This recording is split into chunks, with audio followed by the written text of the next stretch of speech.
Hey guys, welcome to the study with Mayank. मैं हूं आपका मयंक। हम लोग यहाँ पर एनसीईआरटी हिस्ट्री क्लास 11th की पाठ्यपुस्तक विश्व इतिहास के कुछ विषय कवर कर रहे हैं। आज आपका इसी क्रम में अध्याय 7वां है। यहाँ पर हम लोग बदलती हुई सांस्कृतिक परंपराएं अध्याय का पार्ट 2 कवर करेंगे। तो चलिए स्टार्ट करते हैं आज का वीडियो।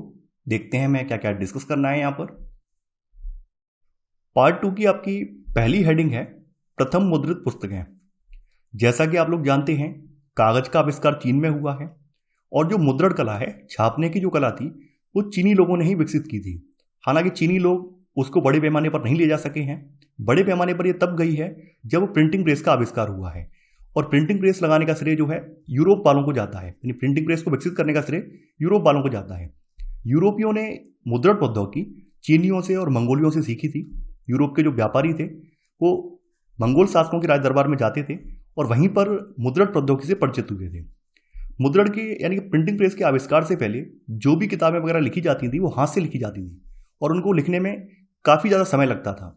समय के साथ साथ एक समय में केवल एक ही किताब लिखी जा सकती थी और अगर मान लीजिए उस किताब की प्रति बनानी है, यानी उसको कॉपी करना है, तो उसको कॉपी करने में भी काफ़ी महीने का समय लगता था। कोई एक व्यक्ति ही उसे महीने भर लिखता था, तब वो कॉपी हो पाती थी। और कॉपी होने में चीज़ें आप लोग जानते ही हैं।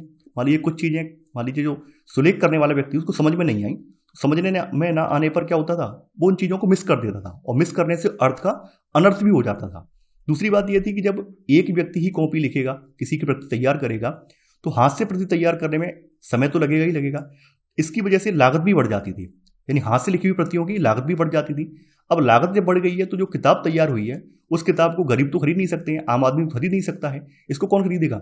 इसको खरीदेंगे अभिजात वर्ग के लोग, यानी धनी लोग।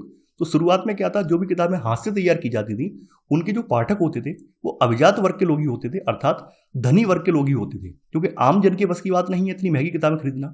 लेकिन जब यूरोप में 1455 में जर्मन मूल के जोहानिस गुटेनबर्ग ने पहले छापे खाने का निर्माण कर लिया, तो उसके बाद से क्या है, प्रिंटिंग प्रेस स्टार्ट हो गए हैं। और प्रिंटिंग प्रेस के आने की वजह से क्या है, जो भी छापे खाने की लागत है, यानी छपाई की जो लागत है, वो कम हो गई है। अब एक प्रेस में किसी एक किताब की कई हजार तक कॉपियां बनाई जा सकती हैं। तो इसकी वजह से जो किताबों के दाम है वो भी कम हो गए हैं और जो किताबें हैं उन्हें आम आदमी भी आसानी से परचेज कर सकता है और आसानी से खरीद सकता है।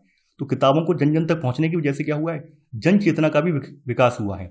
यानी कि लोग किताबों से जैसे जैसे पढ़ते गए किताबों को, तो वैसे वैसे वो चिंतन मनन करने लगे हैं और ऐसे करके लोगों में जन चेतना उभरने लगी है। तो वही सब बातें यहाँ पर बताई गई हैं। तो यहाँ पर अब आप लोग 17वां पॉइंट यहाँ पर नोट डाउन करेंगे। देखिए 16 पॉइंट हमने पार्ट 1 में लिख लिए थे, अब आपका 17वां पॉइंट आएगा। इसमें आप लिखेंगे, यहाँ पर लिखेंगे, यूरोपीय लोग मुद्रण प्रौद्योगिकी के लिए चीनियों के तथा मंगोल शासकों की रड़ी रहे। यूरोपीय लोग मुद्रण प्रौद्योगिकी के लिए चीनियों के तथा मंगोल शासकों की रड़ी रहे। ये आपका 17वां पॉइंट है। अब देखिए, ये जो छापे खाने का आविष्कार करने वाले व्यक्ति हैं, इनका नाम कई बार पूछा जाता है और काफ़ी इंपॉर्टेंट भी है। आपके बोर्ड एग्जाम के पॉइंट ऑफ व्यू से भी और किसी भी एग्जाम के पॉइंट ऑफ व्यू से भी ये नाम कई बार पूछा जाता है, जोहानिस गुटेनबर्ग का। तो 17 का पहला सब पॉइंट है, सन 1455 में जर्मन मूल के जोहानिस गुटेनबर्ग ने पहले छापे खाने का निर्माण किया और उनकी कार्यशाला में बाइबल की 150 प्रतियां छपी। यानी इन्होंने प्रिंटिंग प्रेस का आविष्कार किया है और इनकी कार्यशाला में सबसे पहली पुस्तक इन्होंने जो छापी है वो बाइबल छापी है और बाइबल की 150 प्रतियां इन्होंने छापी थी। ये बात यहाँ पे बताई गई है। आगे बताया गया कि 15वीं शताब्दी तक अनेक क्लासिकी ग्रंथों, क्लासिकी का मतलब शास्त्रीय ग्रंथों, जिसमें अधिकतर लैटिनी ग्रंथ थे, उनका मुद्रण इटली में हुआ था। तो वही सब चीजें हैं कि चूंकि मुद्रित पुस्तकें उपलब्ध होने लगी और उनका क्रय संभव होने लगा, तो छात्रों को केवल अब अध्यापकों के व्याख्यानों पर निर्भर नहीं रहना पड़ा, बल्कि अपने विचारों को वो लोग किताबों के माध्यम से पढ़ सकते थे। और ऐसे करके अब विचार और मत और जानकारी जो थे वो पहले की अपेक्षा तेजी से प्रसारित होने लगी हैं। और इससे क्या हुआ, इससे लोगों में पढ़ने की आदत का विकास हुआ, यानी कि लोग साक्षर होने लगे हैं। भाई जब किताबें पहुंची हैं तो लोग उससे साक्षर होने लगे हैं। तो ये बात भी यहाँ पे बताई गई है। अगली हेडिंग है आपकी, मनुष्य की एक नई संकल्पना। जैसा कि हम सभी लोग जानते हैं, 14वीं सदी में यूरोप में एक मानवतावादी वर्ग का उदय हुआ है और मानवतावादी वर्ग के जो लोग हैं ये चिंतक हैं, विचारक हैं और तर्कशील हैं। तो ऐसे में जो धर्म का स्थान था वो कहीं ना कहीं कम होने लगा, क्योंकि धर्म जो होता है आस्था का विषय होता है, और जब लोग चिंतन करने लगते हैं, मनन करने लगते हैं, तर्क प्रस्तुत करते हैं, तो ऐसे में धर्म का स्थान या धर्म का महत्व कम होना स्वाभाविक है। तो यहाँ पर भी वही हुआ है। मानवतावादी संस्कृति की एक विशेषताओं में से एक था कि मानव जीवन पर धर्म का नियंत्रण अब कमजोर होने लगा है। तो ये बात यहाँ पे बताई गई है। तो 18वां पॉइंट आप लोग यहाँ से लेकर यहाँ तक आप लोग नोट डाउन कर लीजिए। हालांकि ऐसा नहीं है कि मानवतावादी संस्कृति फैलने से धर्म का महत्व कम हो गया हो, ऐसा बिल्कुल नहीं है। लोग फिर भी धार्मिक बने रहे हैं, लेकिन पहले की तुलना में अब कम धार्मिक हैं। कहने का मतलब ये है कि पहले लोग कट्टर धार्मिक थे, अब उस तरह के कट्टर धार्मिक नहीं है। अधार्मिक भी नहीं हुए हैं, लेकिन कट्टर धार्मिक नहीं है।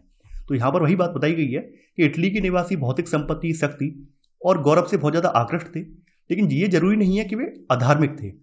यहाँ पर एक एग्जाम्पल और दिया गया है कि वेनिस के मानवतावादी फ्रांचेस्को बर्बारो, इन्होंने अपनी एक पुस्तिका में संपत्ति अधिग्रहण करने को एक विशेष गुण कहकर उसकी तरफदारी की है। और देखिए, पूर्व में पहले के समय में सामंत लोग इस तरह की बातें कहते थे कि संपत्ति अधिग्रहण करना एक विशेष गुण है, और इसके लिए वो लोग धर्म का सहारा लेते थे। तो जैसा कि आप लोग जानते हैं कि फ्रांचेस्को बर्बारो के आगे मानवतावादी शब्द भी लगाए, लेकिन फिर भी इन्होंने अपनी जो धर्म के आधार पर अपनी परिस्थिति है, स्टेटस है, उसको ये छोड़ने को तैयार नहीं है। वो बात भी यहाँ बताई गई है। एक और व्यक्ति हुए हैं लोरेंजो वल्ला। तो लोरेंजो वल्ला ने क्या कहा है, इन्होंने कहा है, यानी ये जो विश्वास करते थे कि इतिहास का अध्ययन मनुष्य को पूर्णतया जीवन व्यतीत करने के लिए प्रेरित करता है, ऐसा इनका मानना था। लोरेंजो वल्ला ने अपनी पुस्तक ऑन प्लेजर में भोग विलास पर लगाई ईसाई धर्म की निषेधाज्ञा की आलोचना की। निषेधाज्ञा का मतलब है प्रतिबंध, यानी ईसाई धर्म पूर्व में जो भोग विलास है उस पर प्रतिबंध लगाता था, लेकिन बाद में इन्होंने क्या किया, इस पर इसका अवहेलना की है। इन्होंने कहा है कि नहीं, ये तो होना चाहिए, इसकी आलोचना की है। तो यहाँ पर अब आप लोग 18 का सब पॉइंट नोट करेंगे।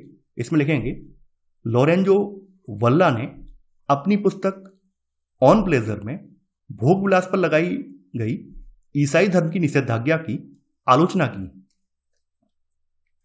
अब जैसे यहाँ पे आप देखेंगे, जब मानवतावादी संस्कृति के फैलने से कुछ चीज़ें और निकल कर आई हैं। जैसे इस समय के जो लोग हैं, तो इस समय लोगों में अच्छे व्यवहारों के प्रति दिलचस्पी थी कि व्यक्ति को किस तरह विनम्रता से बोलना चाहिए, कैसे कपड़े पहनना चाहिए, और एक सभ्य व्यक्ति को किसमें दक्षता हासिल करनी चाहिए। तो ये सब चीज़ें यहाँ पर इस समाज में प्रचलित थी। मानवतावाद का मतलब यह भी था कि व्यक्ति विशेष सत्ता और दौलत की होड़ को छोड़कर अन्य कई माध्यमों से अपने जीवन को रूप दे सकता था। अर्थात पहले की इस तरह स्थिति में उसको आने की जरूरत नहीं है कि पहले 3 ही लोग होते थे, जिसमें पादरी वर्ग है, सामंत वर्ग है और कृषक है। ऐसा नहीं है। अब यहाँ पर स्वतंत्रता दी गई है कि आप जो चाहें, जैसा चाहें, आप हर कोई अपना आर्थिक क्रियाकलाप अपने अकॉर्डिंग चुन सकते हैं, और हर किसी से आप लोग अपनी आजीविका चला सकते हैं। पहले की जैसे सिस्टम में जाने की जरूरत है ही नहीं, ये इन्होंने तर्क दिया है। तो यहाँ पर वही बात यहाँ पर दोहराई गई है। अगली हेडिंग है आपकी महिलाओं की आकांक्षाएं। अब हम लोग इसमें जानेंगे कि 14वीं सदी में महिलाओं की स्थिति में कितना सुधार आया।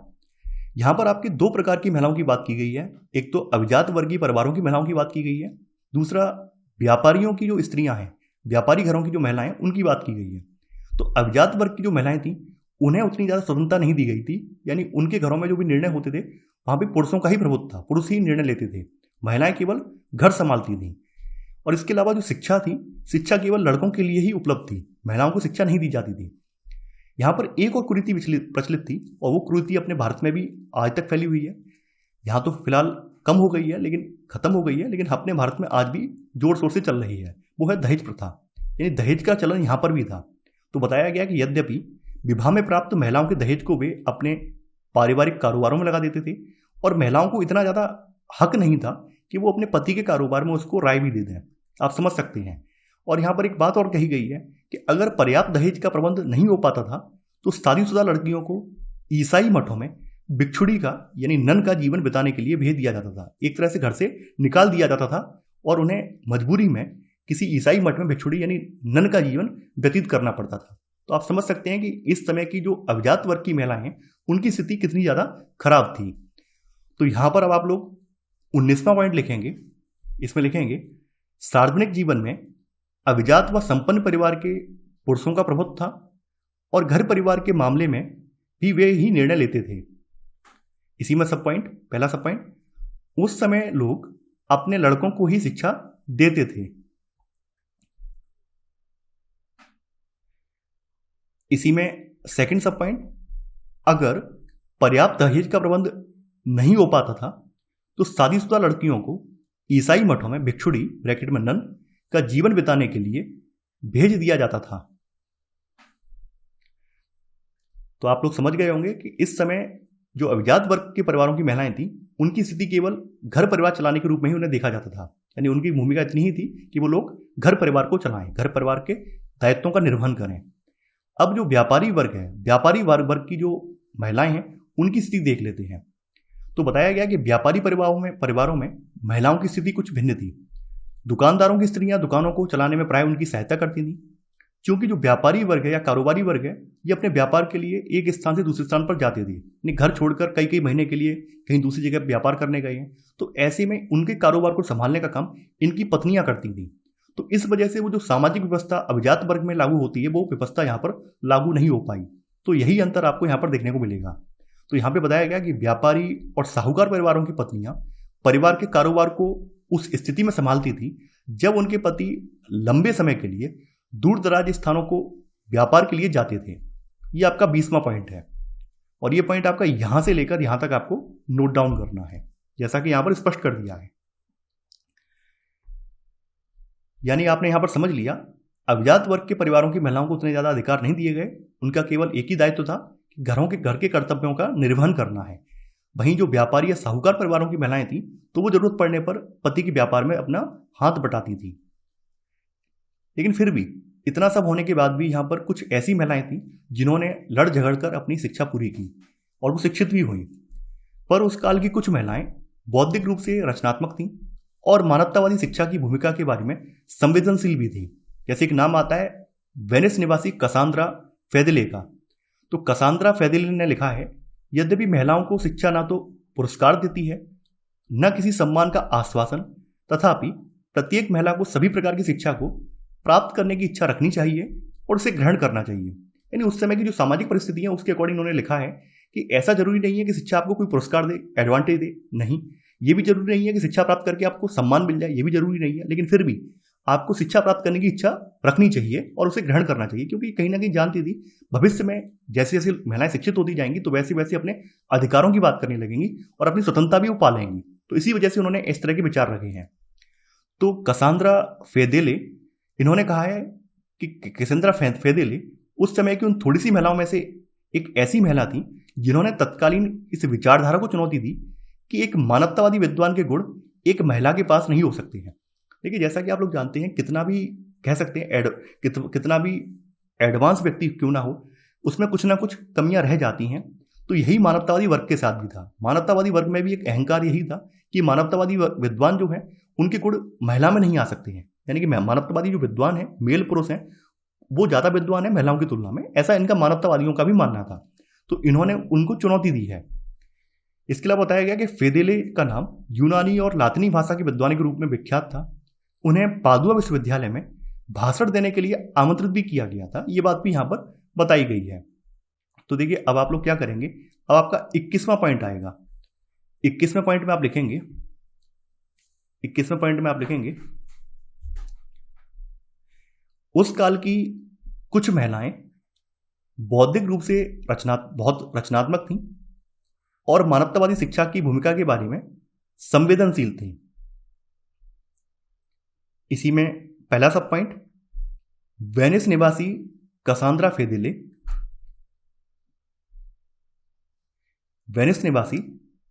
फेदेले ने तत्कालीन इस विचारधारा को चुनौती दी कि एक मानवतावादी विद्वान के गुण एक महिला के पास नहीं हो सकते।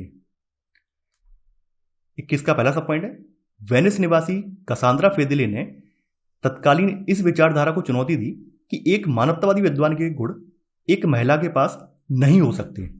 यह आपने 21 का पहला सब पॉइंट लिख लिया होगा। अब देखिए, एक आगे और बताया गया है, ये वे वेनिस की अनेक लेखिकाओं में से एक थी जिन्होंने गणतंत्र की आलोचना स्वतंत्रता की एक बहुत सीमित परिभाषा निर्धारित करने के लिए की, जो महिलाओं की अपेक्षा पुरुषों की इच्छा का ज्यादा समर्थन करती थी। क्योंकि उस समय जो गणतंत्र व्यवस्था थी उसमें पुरुषों का बोलबाला था। तो इनका मानना यह था कि गणतंत्र कहीं ना कहीं महिलाओं के लिए हित में नहीं है, क्योंकि वहां पे सब पुरुष ही होते हैं, और गणतंत्र में जब सब पुरुष ही होंगे तो ऑब्वियस सी बात है वो अपने हितों को ध्यान में रखकर फैसला लेंगे, तो ऐसे में कहीं ना कहीं महिलाओं का शोषण होगा। तो वही चीज यहाँ पे बताई गई है कि वे वेनिस की अनेक लेखिकाओं में से एक थी जिन्होंने गणतंत्र की आलोचना की है, स्वतंत्रता की एक बहुत सीमित परिभाषा निर्धारित करने के लिए की, जो महिलाओं की अपेक्षा पुरुषों की इच्छा का ज्यादा समर्थन करती थी। ये बात इन्होंने कही गणतंत्र के बारे में, गणतंत्र की इन्होंने आलोचना की है। तो देखिए आपने जो 21 का पहला सब पॉइंट लिखा है, इसी में आगे लिख लेना, यहां तक आपने विराम लगा लिया होगा, इसके आगे लिख लेना कि वे वेनिस की अनेक लेखिकाओं में से एक थी जिन्होंने गणतंत्र की आलोचना की थी, गणतंत्र की आलोचना की थी। आलोचना क्यों की थी वो आप उसका कारण बता देंगे, वो कारण लिखने की आवश्यकता नहीं है, वो आप बता देंगे। इसी समय में एक महिला और हुई है, मंटुआ की मार्चिसा इसाबेला दी इस्ते। तो इन्होंने अपने पति की अनुपस्थिति में अपने राज्य पर शासन किया है। तो यहां पर आप 21 का सेकंड सब पॉइंट लिखेंगे, मंटुआ की मार्चिसा इसाबेला दी इस्ते ने अपने पति की अनुपस्थिति में अपने राज्य पर शासन किया। ये किसका सेकंड सब पॉइंट हो जाएगा। तो यहां तक चीजें आपने लिख ली होंगी, स्पष्ट हो गई होंगी। अगली हेडिंग है आपकी ईसाई धर्म के अंतर्गत वाद विवाद। देखिए जैसे जैसे इटली के व्यापार और सैनिक विजय या कूटनीतिक संपर्कों की वजह से अन्य देशों के साथ संपर्क स्थापित हुए हैं, तो वैसे वैसे उन अन्य देशों की नई संस्कृति, नए विचार भी यहाँ के समृद्धशाली वर्ग ने अपनाए हैं। तो वो बात यहाँ पे बताई गई है कि व्यापार और सरकार, सैनिक विजय और कूटनीतिक संपर्कों के कारण इटली के नगरों और राज दरबारों के दूर दूर के देशों से संपर्क स्थापित हुए हैं। नई संस्कृति की शिक्षित और समृद्धशाली लोगों द्वारा प्रशंसा ही नहीं की गई है, बल्कि उसको अपनाया भी गया है। लेकिन यहाँ पर ध्यान देने वाली बात यह है कि जो भी ये नए विचार आए हैं, नए विचारों को केवल समृद्ध व्यक्तियों ने ही अपनाया है, क्योंकि समृद्ध व्यक्ति जो थे वो पढ़े लिखे साक्षर थे, वहीं बहुसंख्यक समाज जो था इस समय वो साक्षर नहीं था। तो इस वजह से बहुसंख्यक जो समाज है वो इन नए विचारों से अछूता रहा है, केवल समृद्धशाली वर्ग ने ही इन नए विचारों को अपनाया है। ये बात भी यहाँ पर बोली गई है। आगे बताया गया कि 15वीं और आरंभिक 16वीं शताब्दियों में उत्तरी यूरोप के विश्वविद्यालयों के अनेक विद्वान इन्होंने अपने इतालवी सहकर्मियों की तरह इन्होंने भी यूनान और रोम के क्लासिकी ग्रंथों और ईसाई धर्म ग्रंथों के अध्ययन पर अधिक ध्यान दिया है।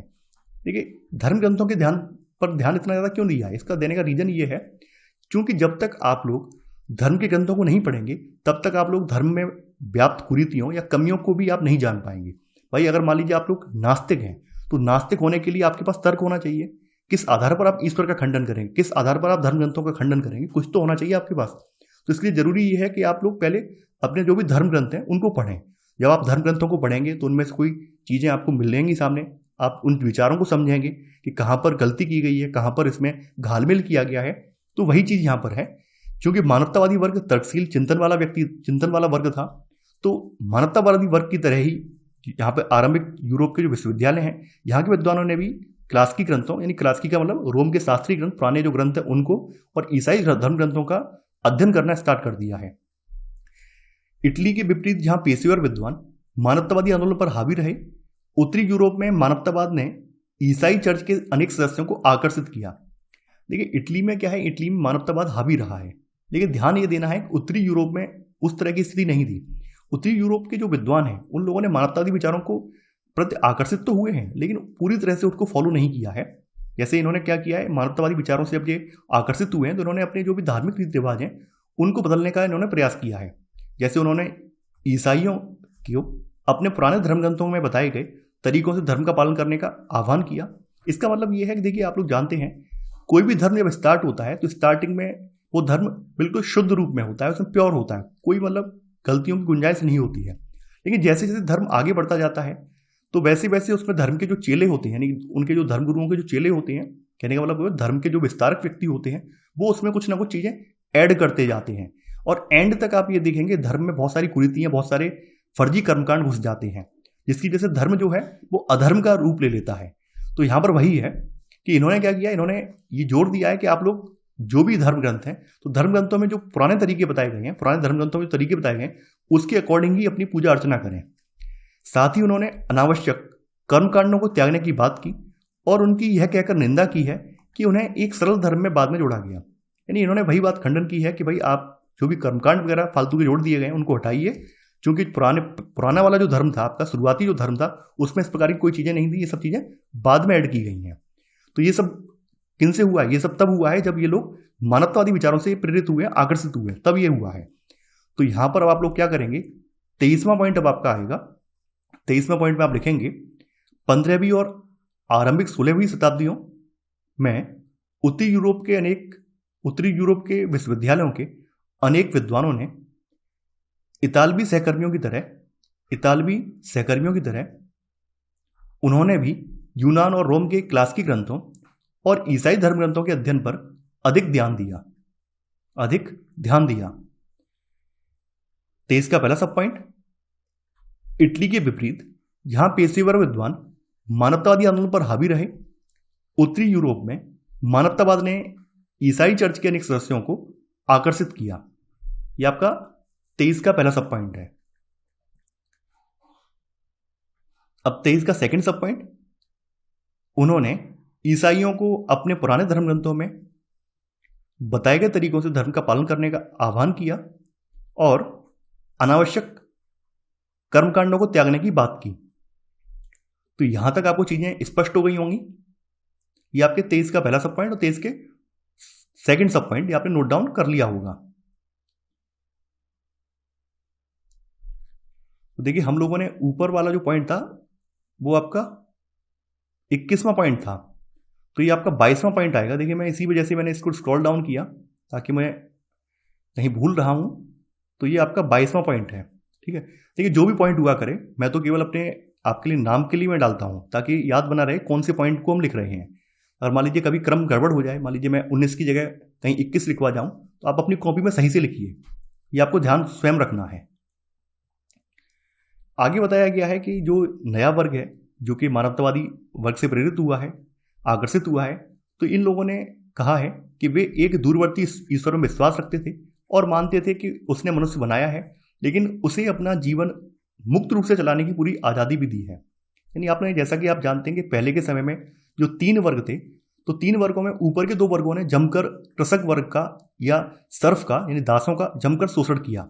लेकिन बाद के समय में जैसे जैसे मानवतावादी वर्ग या मानवतावादी वर्ग के विचार फैलने लगे हैं, तो वैसे वैसे इनको भी समझ में आने लगा है कि ईश्वर ने जो है मनुष्य को सबको बराबर बनाया है। ऐसा नहीं है कि कोई एक व्यक्ति काम करेगा बाद बाकी बैठ के खाएंगे, ऐसा बिल्कुल भी नहीं है। ईश्वर ने सबको बराबर बनाया है और लोग अपनी स्वेच्छा के अनुसार काम करने के लिए पूरी तरह से आज़ाद हैं। ये बात यहाँ पर कही गई है। वे यह भी जानते थे कि मनुष्य को अपनी खुशी इसी विश्व में वर्तमान में ही ढूंढनी चाहिए। कहने का मतलब यही है कि आपको प्रेजेंट में, अहलोक में, यानी इसी भौतिक जीव जगत में ही अपनी खुशी ढूंढनी होगी। ये नहीं है कि बाद के समय हमें स्वर्ग मिलेगा या नर्क मिलेगा, इस बात की चिंता उन्हें छोड़ देनी चाहिए। ये बात भी इन्होंने कही है।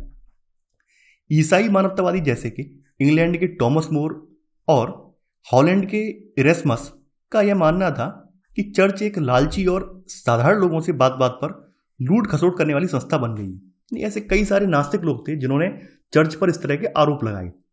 देखिए चर्च में क्या है, यानी ईसाईयत में एक प्रथा होती है पाप स्वीकारोक्ति। पाप स्वीकारोक्ति का मतलब ये है कि आप चर्च को धन या दान दीजिए और उसके बदले में आपकी पाप स्वीकारोक्ति के माध्यम से आप पापों से मुक्त हो जाएंगे। तो यहाँ पर वही बात कही गई है। पादरियों का लोगों से धन ठगने का सबसे सरल तरीका पाप स्वीकारोक्ति नामक दस्तावेज था, जो व्यक्ति को उसके सारे किए गए पापों से छुटकारा दिला सकता था। जैसे अपने भारत में होता नहीं है कि पाप मुक्ति के लिए गंगा स्नान लोग करते हैं, तो उसी तरह की प्रथा यहाँ पर भी थी। तो ये दोनों ही प्रथाएं गलत हैं, यानी ये सब चीज़ें पाप धोने के लिए नहीं होती हैं, ये आस्था का प्रतीक है। तो वही चीज़ें यहाँ पर भी हैं, तो यहाँ पर इस बात की आलोचना भी की गई है। तो देखिए आप लोग 23वां पॉइंट अब आप लोग लिखेंगे, इसमें लिखेंगे ईसाई मानवतावादी जैसे कि इंग्लैंड के टॉमस मोर और हॉलैंड के इरेस्मस का यह मानना था कि चर्च एक लालची और साधारण लोगों से बात बात पर लूट खसोट करने वाली संस्था बन गई। यह आपका 23वां पॉइंट हो जाएगा। आगे बढ़ते हैं। इसके अलावा इस समय में एक परिवर्तन ये भी आया है कि यहाँ पर किसान हैं, किसानों ने चर्च को कर देना बंद कर दिया है और राजाओं ने भी उनके राजकाज में जो चर्च का हस्तक्षेप होता था उसके प्रति भी उन्होंने, कह सकते हैं उसके प्रति भी उन्होंने अपनी नाराजगी व्यक्त की है। तो यहाँ पर बताया गया है कि यूरोप के लगभग प्रत्येक भाग में किसानों ने चर्च द्वारा लगाए गए अनेक करों का विरोध किया और इसके साथ साथ राजा भी राजकाज में चर्च की दखलंदाजी से चिढ़ते थे। यानी कि यहाँ पर दोनों ही व्यक्ति, एक तो कृषक भी इनके अगेंस्ट हो गए हैं और राजा भी इनसे अब चिढ़ने लगे हैं। और इसी समय में मानवतावादियों ने तर्क ये दिया है, क्योंकि चर्च वाले क्या थे, चर्च वाले जो कर वगैरह लेते थे या राज्य में अपना हस्तक्षेप करते थे, तो इसके लिए ये लोग अपना एक दस्तावेज दिखा देते थे। और ये दस्तावेज जो था ये रोमन सम्राट कॉन्स्टेंटाइन के टाइम का था। ऐसा कहते थे ये कॉन्स्टेंटाइन के अनुदान के नामक एक दस्तावेज से इनके अधिकार इन्हें बने मिले हुए हैं।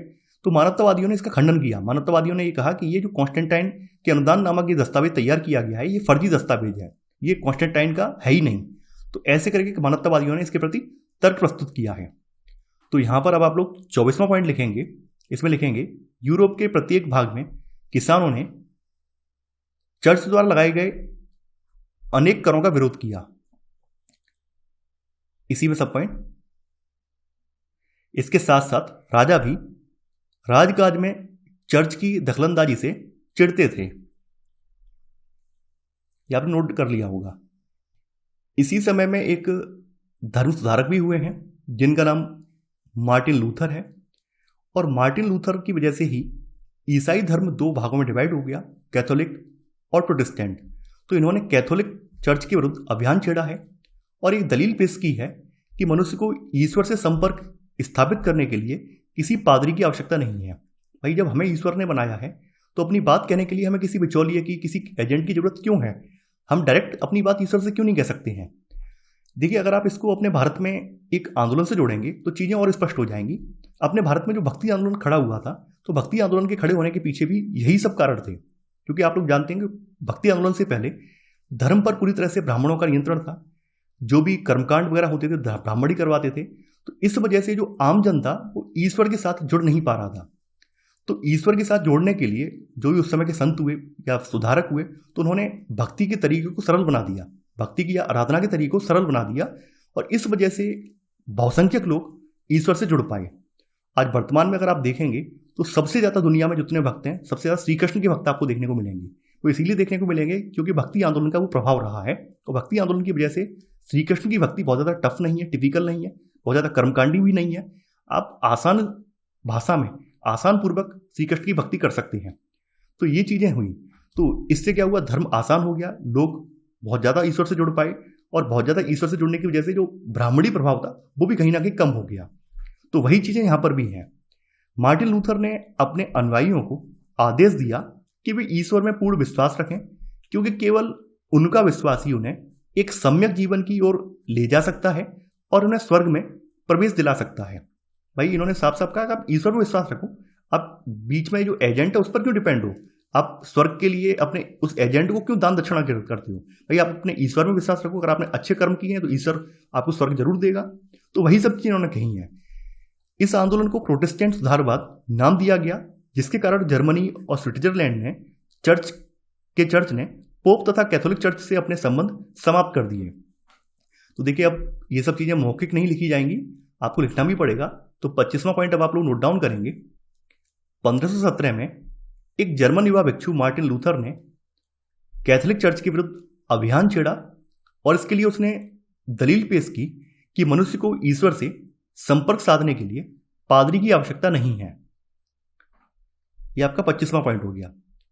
25वें का पहला सब पॉइंट अब आप लोग नोट करेंगे। इस आंदोलन को प्रोटेस्टेंट सुधारवाद नाम दिया गया, जिसके कारण जर्मनी और स्विट्जरलैंड के चर्च ने पोप तथा कैथोलिक चर्च से अपने संबंध समाप्त कर दिए। तो स्विट्जरलैंड में दो व्यक्ति हुए हैं जिन्होंने लूथर के विचारों को और ज़्यादा फैलाया है। एक तो उल्रिक ज्विंगली है और दूसरे व्यक्ति यहाँ पर हैं जॉन कैल्विन। तो इन्होंने मार्टिन लूथर के विचारों को काफ़ी लोकप्रिय बनाया है। तो यहाँ पर अब आप लोग क्या करेंगे, 25 का सेकंड सब पॉइंट यहाँ पर नोट डाउन करेंगे। इसमें लिखेंगे स्विट्जरलैंड में लूथर के विचारों को उल्रिक ज्विंगली और उसके बाद जॉन कैल्विन ने काफ़ी लोकप्रिय बनाया। तो आपका 25 का सेकंड सब पॉइंट ये पूरा हो गया। अब देखिए, आगे बताया गया है कि जो प्रोटेस्टेंट वर्ग है, प्रोटेस्टेंटों को सबसे ज़्यादा समर्थन शहरी व्यापारी वर्ग का मिला। वहीं जो ग्रामीण इलाके हैं, तो ग्रामीण इलाकों में अभी भी कैथोलिक चर्च के विचारों का ही प्रभाव बना रहा। तो 25 का थर्ड सब पॉइंट अब आप लोग नोट डाउन करेंगे। व्यापारियों से समर्थन मिलने के कारण सुधारकों की लोकप्रियता शहरों में अधिक थी, जबकि ग्रामीण इलाकों में कैथोलिक चर्च का प्रभाव बरकरार रहा। तो ये 25 का थर्ड सब पॉइंट हो जाएगा। अब देखिए, इसी समय में एक और सुधारक हुए, एक और संप्रदाय यहाँ पे हुआ जिसका नाम था एनाबैप्टिस्ट। एनाबैप्टिस्ट संप्रदाय, एनाबैप्टिस्ट संप्रदाय जो था वो प्रोटेस्टेंटों की तुलना में काफी ज्यादा उग्र सुधारक थे। उग्र का मतलब ये है कि हिंसा में भी विश्वास करते थे। तो इन्होंने मोक्ष के विचार, देखिए मोक्ष जो है, मोक्ष का विचार अपने भारतीय परिवेश वाला मोक्ष नहीं है। भारतीय परिप्रेक्ष्य का मोक्ष का विचार अलग है, यहाँ के परिप्रेक्ष्य का मोक्ष का विचार अलग है। अपने भारतीय परिप्रेक्ष्य में मोक्ष का मतलब है जीवन मरण से मुक्ति। यानी आप लोग अगर भारतीय परिप्रेक्ष्य में मोक्ष को देखेंगे तो अपने यहाँ क्या है, जीवन मरण से मुक्ति। लेकिन यहाँ पर मोक्ष से मतलब है किसी भी प्रकार के कष्ट या दुख है उन सबसे मुक्ति, यानी कि सामाजिक उत्पीड़न से मुक्ति। यहाँ का जो मोक्ष है उसका विचार अपने भारतीय परिप्रेक्ष्य वाले मोक्ष से अलग है। ये आपको याद रखना है। आप घालमेल नहीं कर देंगे कि भाई जो मोक्ष हमारे यहाँ, भाई मोक्ष यूरोप में है, नहीं। यहाँ पर मोक्ष या सेल्वेशन का मतलब है सामाजिक उत्पीड़न से मुक्ति, जबकि अपने यहाँ क्या है, जीवन मरण से मुक्ति। ये आपको याद रखना है। तो जो एनाबैप्टिस्ट थे तो इन्होंने मोक्ष के विचार को हर तरह के सामाजिक उत्पीड़न के अंत होने के साथ जोड़ दिया। जैसे जो सामंत वर्ग था वो किसानों का शोषण करता था, तो किसान वगैरह जो थे यानी शोषित वर्ग के जो लोग थे वो इससे बहुत ज्यादा आकर्षित हुए। तो यहां पर अब आप लोग क्या करेंगे, 26वां पॉइंट यहां पर लिखेंगे। इसमें लिखेंगे अन्य जर्मन सुधारक जैसे कि एनाबैप्टिस्ट संप्रदाय के नेता प्रोटेस्टेंट से कहीं अधिक उग्र सुधारक थे। प्रोटेस्टेंट से कहीं अधिक उग्र सुधारक थे। इसी में सब पॉइंट, उन्होंने मोक्ष ब्रैकेट में सेल्वेशन के विचार को हर तरह के सामाजिक उत्पीड़न के अंत होने के साथ जोड़ दिया। अंत होने के साथ जोड़ दिया। इसी में सब पॉइंट, सेकंड सब पॉइंट, इसने सामंतवाद द्वारा उत्पीड़ित किसानों को आकर्षित किया। भाई इसमें आकर्षित कौन होंगे, वही लोग आकर्षित होंगे जो शोषित होंगे, वंचित होंगे। तो किसान लोग सबसे ज्यादा इसके प्रति आकर्षित हुए। यह आपका 26 का सेकंड सब पॉइंट हो गया। आगे देखिए, आगे बताया गया है न्यू टेस्टामेंट। तो न्यू टेस्टामेंट बाइबल का वह खंड है जिसमें ईसा मसीह का जीवन चरित्र, धर्मोपदेश और प्रारंभिक अनुयायियों का उल्लेख है। देखिए, ओल्ड टेस्टामेंट का मतलब है पुराने विचार। अब चूंकि आप लोग जानते हैं पुराने विचारों में घालमेल हुआ है, पुराने विचारों में भी समय समय पर लोगों ने अपने अपने विचार भी ऐड कर दिए हैं, तो तमाम तरह की कुरीतियां वहां पर ऐड हो गई हैं। तो जब ये धर्म सुधारक हुए तो इन्होंने अपना नया धर्म ग्रंथ जो है न्यू टेस्टामेंट तैयार किया। न्यू टेस्टामेंट का मतलब ये है कि यहाँ पर हम जो भी कुरीतियां थी पुरानी वाली ओल्ड टेस्टामेंट में, उसको सुधार कर इसको तैयार कर रहे हैं। तो यहाँ पर वही बात बताई गई है। तो यहाँ पर अब आप लोग क्या करेंगे, नोट करके इसको नोट डाउन कर लेंगे। यहां से लेकर यहां तक आपको नोट करना है, पूरा नोट करना है ये, ठीक है। ये नोट करके आप लोग लिख लेंगे।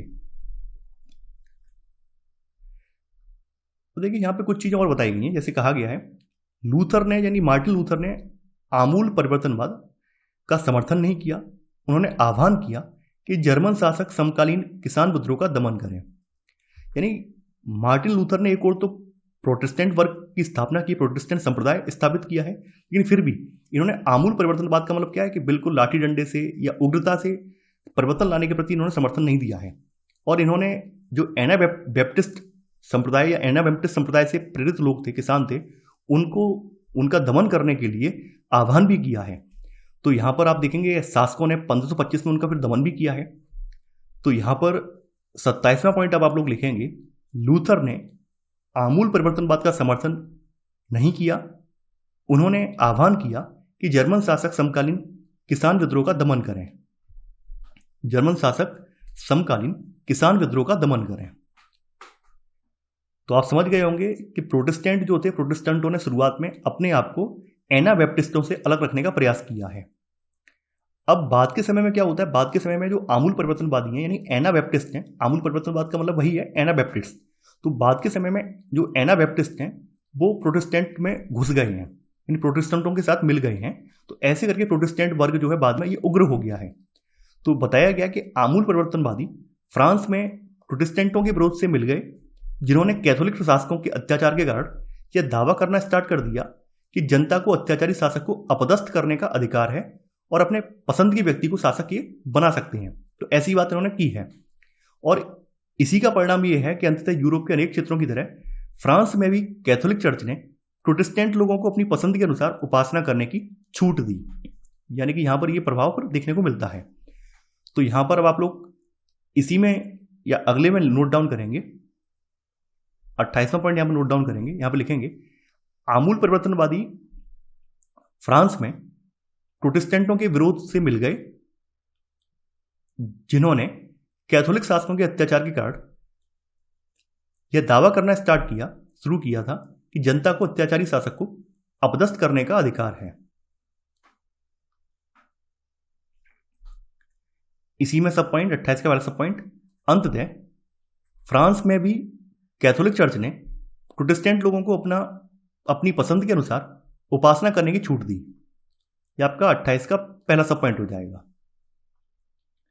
अब चूंकि इतना ज्यादा विरोध हो रहा है कैथोलिक विचारों का, तो कैथोलिक विचारों को थोड़ा सा अपने आप में ढील लाना पड़ेगा, अपने आप में थोड़ा सा परिवर्तन लाना पड़ेगा। तो कैथोलिक समर्थक जो है उन्होंने जब इतना ज्यादा प्रोटेस्टेंट आ गए, एनाबैप्टिस्ट आ गए हैं, तो कैथोलिकों ने अपनी नीतियों में परिवर्तन किया है। कैथोलिक चर्च स्वयं भी इन विचारधाराओं से प्रभाव से अछूता नहीं रह सका और उसने अपने आंतरिक सुधार करना स्टार्ट कर दिए हैं। जैसे बताया गया कि स्पेन और इटली में पादरियों ने सादा जीवन और निर्धनों की सेवा पर जोर दिया है। स्पेन में प्रोटेस्टेंट लोगों से संघर्ष करने के लिए इग्नेशियस लोयोला ने 1540 में सोसाइटी ऑफ जीसस नामक संस्था की स्थापना की है। देखिए, हर क्रिया की प्रतिक्रिया होती है। क्योंकि प्रोटेस्टेंट संप्रदाय भी है एक तरफ और दूसरी तरफ एनाबैप्टिस्ट भी है, तो ऐसे में इन दोनों को रोकने के लिए कैथोलिकों को अपनी नीतियों को बदलना ही पड़ेगा। तो इसी वजह से कैथोलिकों ने अपनी प्रतिक्रिया में एक सोसाइटी की स्थापना की, सोसाइटी ऑफ जीसस के नाम से। उनके अनुयायी जेसुइट कहलाते थे, यानी इस सोसाइटी के जो अनुयायी, संस्था के जो अनुयायी थे, वो जेसुइट कहलाते थे और उनका ध्येय निर्धनों की सेवा करना और दूसरी संस्कृतियों के बारे में अपने ज्ञान को ज्यादा व्यापक बनाना था। तो यहां पर अब आप लोग 29वां पॉइंट यहां पे नोट डाउन करेंगे।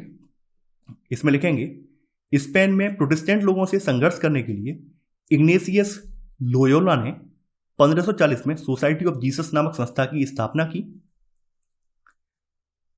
इसी में सब पॉइंट, पहला सब पॉइंट, उनके अनुयायी जेसुइट कहलाते थे और उनका ध्येय निर्धनों की सेवा करना और दूसरी संस्कृतियों के बारे में अपने ज्ञान को ज्यादा व्यापक बनाना था, अपने ज्ञान को ज्यादा व्यापक बनाना था। तो जो जेसुइट हैं वो वास्तव में कैथोलिक से ही निकले हुए हैं। तो यहां तक चीजें आपको स्पष्ट हो गई होंगी। अब आगे बढ़ते हैं। अब देखिए, सब चीजें बताई गई हैं। 1522 में लूथर द्वारा बाइबल का जर्मन में अनुवाद किया गया है। 1543 में एंड्रियास वेसिलियस द्वारा ऑन एटोनॉमी ग्रंथ की रचना की गई है। 69 में गेरहार्डस मर्केटर ने पृथ्वी का पहला बेलनाकार मानचित्र बनाया है। 1582 में पॉप ग्रेगरी के द्वारा ग्रेगोरियन कैलेंडर का प्रचलन किया गया है। इसके अलावा 1628 में विलियम हार्वे ने हृदय को रुधिर परिसंचरण से जोड़ा है। 1687 में आइजैक न्यूटन के प्रिंसिपिया मैथमेटिका का प्रकाशन हुआ है। देखिए, इनमें से आप कुछ चीजें नोट डाउन कर लीजिए। एक तो नोट करके आप क्या नोट डाउन करेंगे, एक तो ये नोट डाउन कर लीजिए 1569 वाला और 1582 वाला। ये दो चीजें आप नोट 1 और नोट 2 करके लिख लीजिए। यहां पर यही इंपॉर्टेंट है, बाद बाकी चीजें आप पहले से लिख चुके हैं। अगली हेडिंग है आपकी कोपरनिकसीय क्रांति। देखिए, ईसाइयों की यह धारणा थी कि मनुष्य पापी है और इस पर वैज्ञानिकों ने पूर्णतया अपना एक अलग दृष्टिकोण प्रस्तुत किया। यूरोपीय विज्ञान में सबसे बड़ा युगांतरकारी परिवर्तन आया है, तो ये मार्टिन लूथर के समकालीन कोपरनिकस की वजह से आया है। ईसाइयों का यह विश्वास था कि पृथ्वी जो है वो पापों से भरी हुई है और पापों की अधिकता की वजह से पृथ्वी स्थिर है। पृथ्वी ब्रह्मांड के बीच में स्थिर है और इसके चारों ओर खगोलीय ग्रह घूम रहे हैं। तो कोपरनिकस यूरोप में ऐसे पहले व्यक्ति हैं जिन्होंने यह घोषणा की है कि पृथ्वी समेत सारे ग्रह सूर्य के चारों ओर परिक्रमा लगाते हैं। हालांकि जो कोपरनिकस थे ये भी ईसाई थे, तो इन्हें इस बात का डर था कि ईसाई जो धर्माधिकारी हैं उनकी घोर प्रतिक्रिया होगी। तो इस वजह से इन्होंने अपना जो सिद्धांत था, अपनी जो पांडुलिपि थी सिद्धांत की परिभ्रमण वाली, इसको प्रकाशित नहीं किया। ये बात भी यहाँ पर लिखी हुई है कि यही कारण था अपनी पांडुलिपि दी रिवोल्यूशनशिप को प्रकाशित नहीं कराना चाहते थे, लेकिन बाद में इनके एक अनुयायी ने इनके विचारों को प्रकाशित किया है। तो यहाँ पर अब आप लोग पहले कुछ चीज़ें नोट डाउन कर लीजिए, उसके बाद हम लोग आगे बढ़ते हैं। देखिए यहाँ पर आपने 29 पॉइंट लिख लिए थे और अब आपका 30वां पॉइंट आएगा। तो 30वें पॉइंट में आप लोग लिखेंगे 30वां पॉइंट अब आप लोग लिखेंगे यहाँ पर, ईसाइयों का यह विश्वास था कि पृथ्वी पापों से भरी हुई है और पापों की अधिकता के कारण वह स्थिर है। इसी में सब पॉइंट, कोपरनिकस ने यह घोषणा की कि पृथ्वी समेत सारे ग्रह सूर्य के चारों ओर परिक्रमा करते हैं। ये 30 का सब पॉइंट हो गया। तो आगे बताया गया है कि जब वह अपनी मृत्यु शैया पर पड़े थे तब उन्होंने यह पांडुलिपि अपने अनुयायी जोसिम रिटिगस को सौंप दी और उनके इन विचारों को ग्रहण करने में लोगों को थोड़ा समय लगा, क्योंकि जब लोग धर्म से जुड़े हुए होते हैं तब वो नई बातों को एक्सेप्ट करने में उनकी समझ जो होती है वो विकसित नहीं हो पाती है। वो बहुत जल्दी उन चीज़ों को एक्सेप्ट नहीं करते हैं, उन्हें लगता है कि ये हमारे धर्म के खिलाफ है। आधी शताब्दी से अधिक समय बीतने पर खगोल शास्त्री जोहानस केपलर, जिन्होंने ग्रहों की गति संबंधी नियम दिए थे, तथा गैलीलियो गैलीली ने अपने लेखों द्वारा स्वर्ग और पृथ्वी के अंतर को समाप्त कर दिया। यानी इनके बाद में जब अन्य विद्वान हुए हैं तो उन्होंने स्पष्ट ये बात कह दी है कि जो बात कोपरनिकस कह के गए थे वो बिल्कुल सही है। तो ऐसे करके कोपरनिकस के जो विचार हैं अब वो प्रूव होने लगे हैं। तो यहां पर अब आप लोग क्या करेंगे, अगला पॉइंट यहां पर लिखेंगे, 31वां पॉइंट अब आपका आएगा, आधी शताब्दी से अधिक समय बीतने पर खगोल शास्त्री जोहानस केपलर तथा गैलीली ने अपने लेखों द्वारा स्वर्ग और पृथ्वी के अंतर को समाप्त कर दिया। यह आपने लिख लिया होगा। केपलर ने अपना जो ग्रंथ है कॉस्मोग्राफिकल मिस्ट्री यानी खगोली रहस्य में कोपरनिकस के विचारों का जिक्र किया है। कोपरनिकस के सूर्य केंद्रित सौरमंडलीय सिद्धांत को लोकप्रिय बनाया, जिससे यह सिद्ध हुआ है कि सारे ग्रह सूर्य के चारों ओर वृत्ताकार रूप में नहीं बल्कि दीर्घ वृत्ताकार मार्ग में परिक्रमा करते हैं। गैलीलियो ने अपने ग्रंथ दी मोशन में गतिशील विश्व के सिद्धांतों की पुष्टि की है। और वहीं फिर आइजैक न्यूटन के विज्ञान जगत में सिद्धांत जो आए गुरुत्वाकर्षण सिद्धांत, तो इन्होंने और ज़्यादा चार चांद इसमें लगा दिया है। तो ये बात यहाँ पे बताई गई है। तो देखिए अब आप लोग 31वां पॉइंट लिख लिया है। 31 का पहला सब पॉइंट लिखेंगे, केपलर ने अपने ग्रंथ कॉस्मोग्राफिकल मिस्ट्री में कोपरनिकस के सूर्य केंद्रित सौरमंडलीय सिद्धांत को लोकप्रिय बनाया। सूर्य केंद्रित सौरमंडलीय सिद्धांत को लोकप्रिय बनाया। 31 का सेकंड सब पॉइंट, गैलीलियो ने अपने ग्रंथ दी मोशन में गतिशील विश्व के सिद्धांतों की पुष्टि की। तो अगर आपसे कहीं पूछा जाएगा दी मोशन किनकी रचना है, ये गैलीलियो की है, और कॉस्मोग्राफिकल द मिस्ट्री ये केपलर की है, ये आप बता पाएंगे। ठीक है, ऊपर कुछ चीज और बताई गई है। खगोली का अर्थ क्या होता है? खगोली का अर्थ है दैवी या स्वर्गीय, जबकि पार्थिव मतलब पृथ्वी जैसा, पार्थिव में दुनियावी गुण अंतर्निहित है। तो इसे भी आप नोट करके आप लिख लेंगे तो ज़्यादा बेटर रहेगा। तो आप नोट करके लिख लीजिए, खगोली का अर्थ दैवी या स्वर्गीय है, जबकि पार्थिव में दुनियावी गुण अंतर्निहित है। चलिए आगे बढ़ते हैं। अगली हेडिंग है आपकी ब्रह्मांड का अध्ययन। देखिए, जब कोपरनिकस, केपलर और गैलीलियो गैलीली जैसे वैज्ञानिकों ने अपने अपने सिद्धांतों को प्रतिपादित किया है, अपने सिद्धांत प्रस्तुत किए हैं, तो यूरोपीय जो समाज है, शुरुआत में तो उसको समझने में दिक्कत हुई है, लेकिन बाद में यूरोपीय जो वर्ग है उसको ये समझ आने लगा है कि जो ईसाईयत में व्याप्त विचार थे वो गलत थे, और ऐसे करके लोगों में वैज्ञानिक चिंतन भी आरंभ हो गया है। गैलीलियो ने एक बार टिप्पणी की कि बाइबल जिस स्वर्ग का मार्ग आलोकित करता है वह स्वर्ग किस प्रकार चलता है उसके बारे में कुछ नहीं बताता। यानी इन्होंने एक टिप्पणी ये की है कि भाई बाइबल में स्वर्ग की तो बात की गई है, ये स्वर्ग किस प्रकार चलता है उसके बारे में आपने कोई जिक्र ही नहीं किया है, कहाँ पर स्थित है, कैसे उसमें जाएंगे, उसका कोई जिक्र ही नहीं है। तो ऐसे करके ये जो विचार आए हैं, नए विचारों की वजह से धर्म पर गहरी चोट पहुंची है। इन विचारकों ने हमें बताया कि ज्ञान जो है ये विश्वास से हटकर अवलोकन एवं प्रयोगों पर आधारित है। ऑब्जर्वेशन पर और जो एक्सपेरिमेंट्स हैं उन पर आधारित है, क्योंकि इन्होंने जो भी अपने सिद्धांत प्रतिपादित किए, जो भी अपने विचार रखे, वो ऐसे ही नहीं रखे। उन्होंने इन पर पूरा ऑब्जर्वेशन किया, प्रॉपर तरीके से एक्सपेरिमेंट किए, उसके आधार पर अपने विचारों को, अपने सिद्धांतों को प्रतिपादित किया। जैसे जैसे इन वैज्ञानिकों ने ज्ञान की खोज का रास्ता दिखाया, वैसे वैसे भौतिकी, रसायन शास्त्र और जीव विज्ञान के क्षेत्र में अनेक प्रयोग और अन्वेषण कार्य बहुत तेजी से पनपने लगे। इतिहासकारों ने मनुष्य और प्रकृति के ज्ञान के इस नए दृष्टिकोण को वैज्ञानिक क्रांति का नाम दिया। यानी आप यहाँ पर देखेंगे 16वीं सदी में आते आते वैज्ञानिक क्रांति अपनी प्रगति पर पहुंच गई, वैज्ञानिक क्रांति अब होने लगी है। लोग अब धर्म से हटकर वैज्ञानिक चिंतन करने लगे हैं, तो इतिहासकारों ने इसको वैज्ञानिक क्रांति का नाम दिया है। तो यहां पर अब आप लोग क्या करेंगे, 32वां पॉइंट आप लिखेंगे, इसमें लिखेंगे कोपरनिकस, केपलर और गैलीलियो गैलीली जैसे विचारकों ने हमें बताया कि ज्ञान विश्वास से हटकर अवलोकन एवं प्रयोगों पर आधारित है। इसी में सब पॉइंट, इतिहासकारों ने मनुष्य और प्रकृति के ज्ञान के इस नए दृष्टिकोण को वैज्ञानिक क्रांति का नाम दिया। आपने 32वां पॉइंट और 32 का पहला सा पॉइंट नोट डाउन कर लिया होगा। अब चूंकि जब ये विचार सर्वसाधारण तक, आम जन तक पहुंचने लगे हैं, तो आम जन में मौजूद, पहले से जो मौजूद धर्म के विरोधी जो है, यानी नास्तिक लोग जो थे, उनको भी मौका मिल गया है।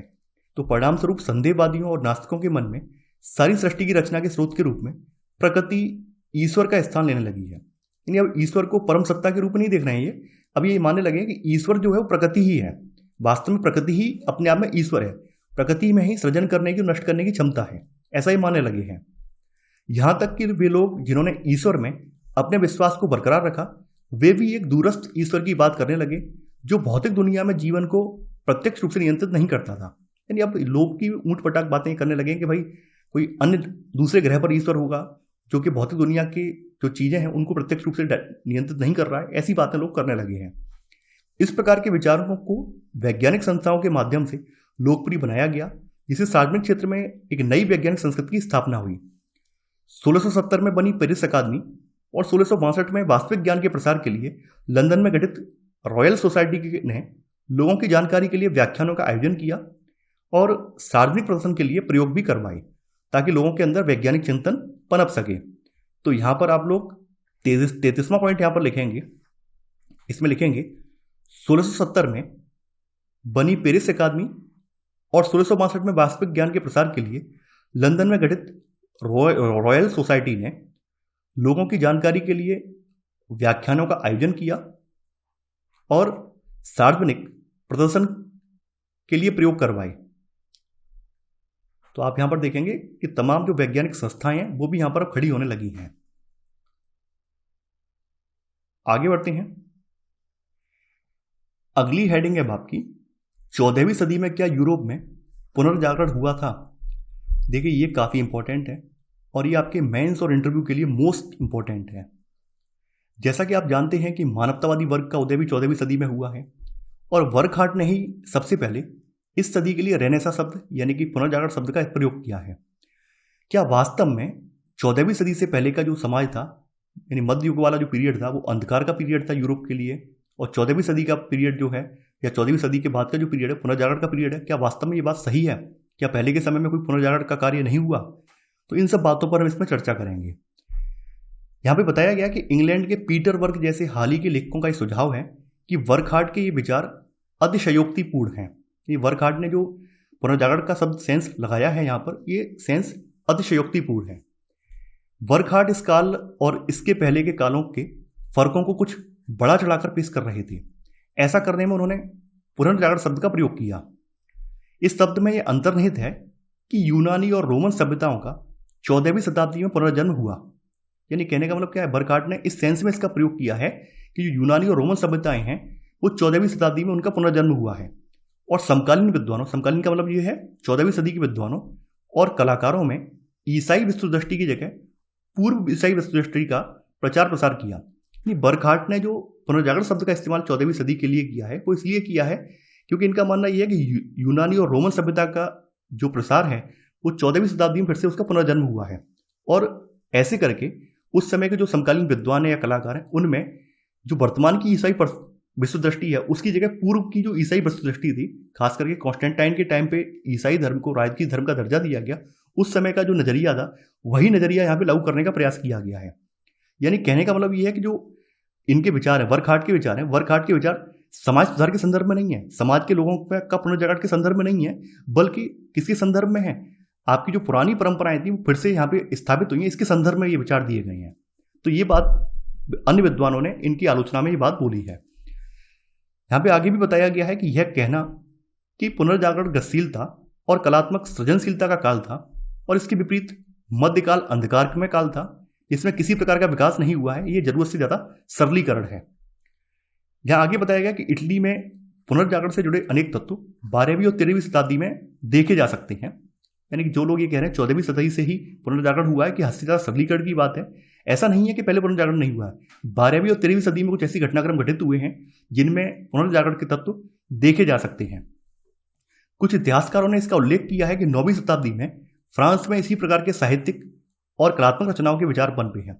कुछ इतिहासकार ये भी कहते हैं कि भाई 9वीं शताब्दी में भी जो साहित्यिक और कलात्मक रचनाएं हैं वो भी पनपी हैं, जिनमें नवाचार आया है, जिनमें नवीन चिंतन पर जोर दिया गया है। तो इस तरह की बातें कही गई हैं।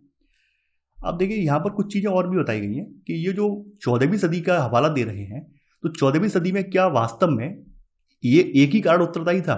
क्या वास्तव में केवल मानवतावादी वर्ग का उदय ही यही कारण उत्तरदायी था या फिर अन्य चीजें भी, अन्य परिस्थितियां भी उत्तरदायी थी? तो बताया गया कि यूरोप में इस समय आए सांस्कृतिक बदलाव में रोम और यूनान की क्लास की सभ्यता का केवल हाथ नहीं था। रोमन संस्कृति के पुरातात्विक और साहित्यिक पुनरुद्धार ने भी इस सभ्यता के प्रति बहुत अधिक प्रशंसा के भाव भरे, लेकिन एशिया में प्रौद्योगिकी और कार्यकुशलता यूनानी और रोमन लोगों की तुलना में काफी विकसित थी और विश्व का सबसे बड़ा भाग जो था आपस में जुड़ चुका था। यानी नौसंचालन की नई नई तकनीकें आ गई थी और व्यापार करने के लिए ये लोग एक स्थान से दूसरे स्थान पर, एक देश से दूसरे देश में यात्रा करते थे। तो ऐसे करके नए विचारों को भी इन्होंने आत्मसात किया है। बताया गया कि यूरोपियों ने न केवल यूनानियों और रोमवासियों से सीखा, बल्कि भारत, अरब, ईरान, मध्य एशिया और चीन से भी ज्ञान प्राप्त किया। तो उन्हीं ज्ञान का परिणाम है कि यहां पर नवाचार आया है, नए विचार यहां पे आए हैं। इस काल में जो महत्वपूर्ण परिवर्तन हुए उनमें धीरे धीरे निजी और सार्वजनिक दो अलग अलग क्षेत्र बनने लगे। यानी सार्वजनिक क्षेत्र का मतलब है सरकार के कार्य क्षेत्र और औपचारिक धर्म से संबंधित था, और निजी क्षेत्र में परिवार और व्यक्ति का निजी धर्म आता था। तो ये विचार यहाँ पर आए हैं। यानी व्यक्ति की दो भूमिकाएं थी, एक तो निजी जीवन में भूमिका निभा रहा था और दूसरी भूमिका जो है सार्वजनिक जीवन में निभा रहा था। यानी कोई व्यक्ति जो है अपने निजी जीवन में कुछ भी हो सकता है, कुछ भी कर सकता है, लेकिन सार्वजनिक जीवन में उसका क्या रोल है, तो वो बात यहां पर निकल कर आ रही थी। तो देखिए यहां पर अब क्या है, कुछ चीजें नोट डाउन कर लेंगे। 34वां पॉइंट अब आपका आएगा, इसमें लिखेंगे यूरोपियों ने न केवल यूनानियों और रोमवासियों से सीखा, बल्कि भारत, अरब, ईरान, मध्य एशिया और चीन से भी ज्ञान प्राप्त किया।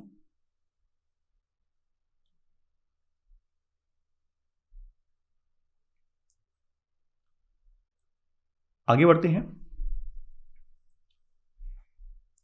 इसी में सब पॉइंट 35वां, आपने 34वां डाल लिया, 35वां आएगा। 35वां पॉइंट में लिखेंगे इस काल में जो महत्वपूर्ण परिवर्तन हुए उनमें धीरे धीरे निजी और सार्वजनिक दो अलग अलग क्षेत्र बनने लगे। इसी में सब पॉइंट, जीवन के सार्वजनिक क्षेत्र का तात्पर्य सरकार के कार्य क्षेत्र और औपचारिक धर्म से संबंधित था, और निजी क्षेत्र में परिवार और व्यक्ति का निजी धर्म था। तो यह परिवर्तन यहां देखने को मिला है। आगे चलकर क्या हुआ है, आगे चलकर बताया गया कि 18वीं शताब्दी में व्यक्ति की इस पहचान को राजनीतिक रूप में अव्यक्त किया गया है, और इस विश्वास के साथ कि प्रत्येक व्यक्ति के एक समान राजनीतिक अधिकार हैं। तो 18वीं शताब्दी तक आते आते क्या है, राजनीतिक अधिकारों की बात भी यहां पर मुखर होने लगी है। इसके अलावा इस काल की एक मुख्य विशेषता यह भी है कि भाषा के आधार पर यूरोप के विभिन्न क्षेत्रों ने अपनी पहचान बनाना स्टार्ट कर दी है। पहले आंशिक रूप से रोमन साम्राज्य द्वारा और बाद में लातिनी भाषा और ईसाई धर्म द्वारा जुड़ा यूरोप अब अलग अलग राज्यों में बंटने लगा है, और इन राज्यों के आंतरिक जुड़ाव का कारण जो था वो समान भाषा का होने था। यानी यूरोप में जो एकता देखी गई है वो देखी गई है रोमन साम्राज्य में। रोमन साम्राज्य में आंशिक रूप से यूरोप एकीकृत हुआ था, और बाद में ईसाई धर्म ने भी इसमें एक महत्वपूर्ण रोल अदा किया। लेकिन बाद के समय में आप यहाँ पर देखेंगे कि बाद के समय में यहाँ पर क्षेत्रीय पहचान की वजह से यूरोप का फिर से विघटन होने लगा है। तो यहाँ पर 36वां पॉइंट यहाँ पर आप लिखेंगे, इसमें लिखेंगे, इस काल की एक अन्य महत्वपूर्ण विशेषता यह थी कि भाषा के आधार पर यूरोप के विभिन्न क्षेत्रों ने अपनी पहचान बनानी शुरू की। तो ऐसे करके आपका ये वाला जो पूरा चैप्टर है ये समाप्त हो जाता है। देखिए, एक बच्चे ने कमेंट ये किया सर आप अलग अलग कलर यूज करते हैं, इससे हमें लिखने में दिक्कत होती है। देखिए, आपको लिखने में दिक्कत क्यों होती है?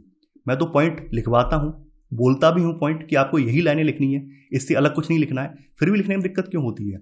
अगर लिखने में दिक्कत हो रही है तो ये तो आपकी भूल है, आपकी कमी है, ये मेरी कमी नहीं है, आपकी कमी है। भाई मैं तो आपको पॉइंट बोल रहा हूँ कि फलाना पॉइंट है, ये 1 नंबर पॉइंट है, 1 नंबर पॉइंट में आपको ये भाषा लिखनी है, 2 नंबर पॉइंट में ये भाषा लिखनी है, इसके सब पॉइंट में ये भाषा लिखनी है। आप मैं जो बोल रहा हूँ उस पर ध्यान दीजिए।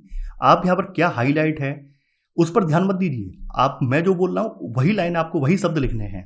अगर ये बात आपको समझ में ना आए तो आप मत लिखिए। मैं तो फिर से मैं बोल रहा हूँ, तो हर चीज़ के लिए अपने टीचर को ब्लेम मत कीजिए। कुछ कमियां अगर आप में है तो अपने आप में सुधार करने का प्रयास कीजिए। तो आई होप आपको ये लेक्चर पसंद आया होगा। आप लोग इस वीडियो को लाइक और शेयर करना बिल्कुल ना भूलें। तो चलिए आज के लिए बस इतना ही। Thanks for watching. जय हिंद।